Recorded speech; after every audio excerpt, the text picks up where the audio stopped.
อันนี้เรามาหอดจุดหมายก่อนสิลงเรือเนาะเกษตร มีทั้งญาติโยมแล้วก็ทั้งคณะครูบาอาจารย์โอ้สิมวนกบนี่นี่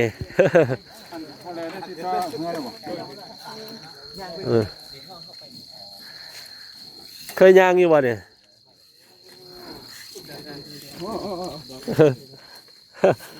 นี่เด้ออาจารย์จนเพิ่นจะขึ้นพระใดพระดังพาเพิ่นขึ้นเนี่ยต้องยุ่นดำ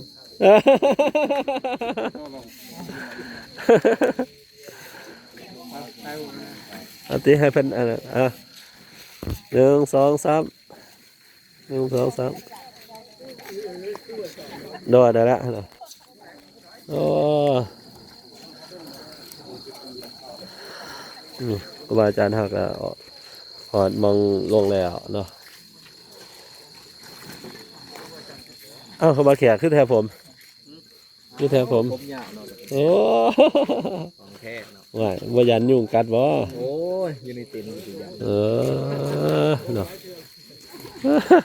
เต็นท์มีจื้อหายเดี๋ยวจื้อหายบ่ใช่ว่าลืมเสกเบิ่งว่าได้ถือมาอยู่แต่คันบ่ได้ถือมาสิหมดต้องการกี้เลยแม่นบ่เอาล่ะนะเอามาหมดครับเครื่องครับฟังเด้อมาเด้อเต็กคนละมือให้กันหน่อย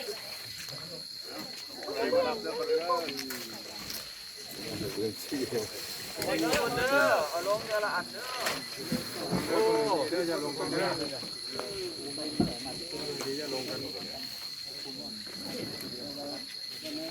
ของผู้ใดนี่นะฮะเอาหน่อยบ่ใส่แก่ก็ได้จะน้อยจะน้อยลงเหือก่อนแก่เมื่อต้องที่นั่งข้างนอกหนาวได้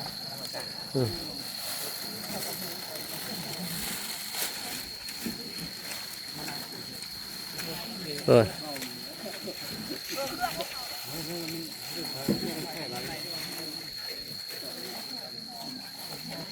ปถ่ายเหือคนละ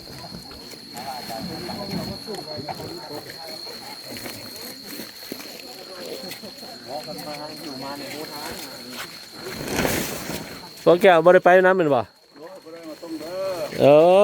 เนาะมันต้องกลัวเปียกก็ได้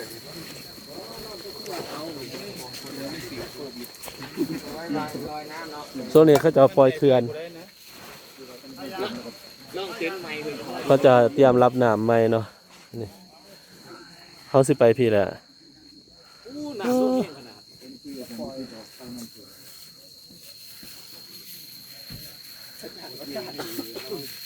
บนทางนี่เด้อนะเด้อ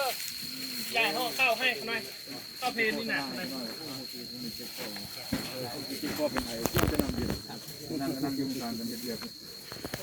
การก็ออกแล้วเนี่ยผู้อาท้ายหัวมันที่เครื่องว่าจ่ามือไปกวาดบ่เห็นบอกคือว่าแก้วเท่ากันจัดใหญ่เลยเอามาหอดเขื่อนมองสิลงท้าเหือก็จะมาหับเนาะ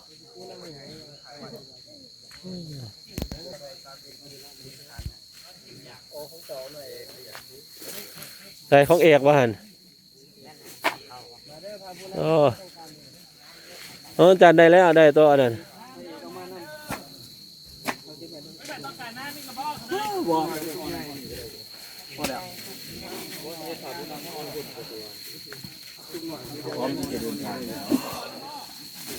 ท่าไหนอันยึดต้นไก่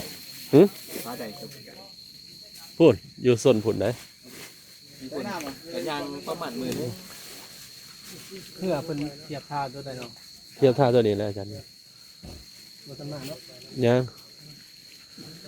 เป็นว่าจะผ่านยางยางขาดโอ้ยางก็ดีขึ้นกันมือหนึ่งบ่หอดเด้อเริ่มจะพอดีสุดที่บุญรอดนะดื่มเด้อ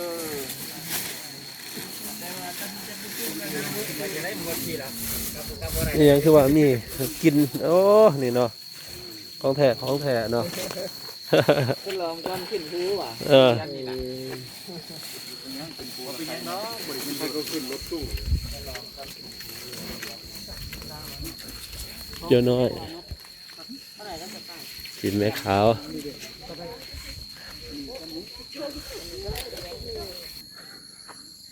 ผ้าใดผ้าด่างกันอยู่ตรงพี่เนาะต้องพูดผ้าใดผ้าด่างที่เขาเห็นนี่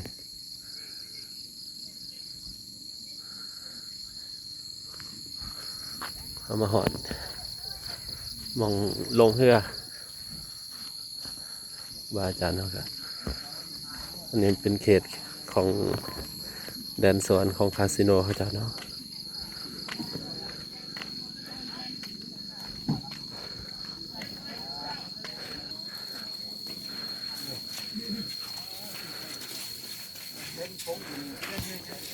อันนี้ข้าวเพลนข้างในว่ากันของแห้งหรือว่าอาหารที่ไหนอ่ะ โอ้เพิ่นประกาศเป็นบ้านท่องเที่ยวเลยตัวนี้บ้านภูเก่านางบ้านการท่องเที่ยวแบบประชาชนมีส่วนร่วมเดินทาง40 นาทีอันนี้เนาะทางลง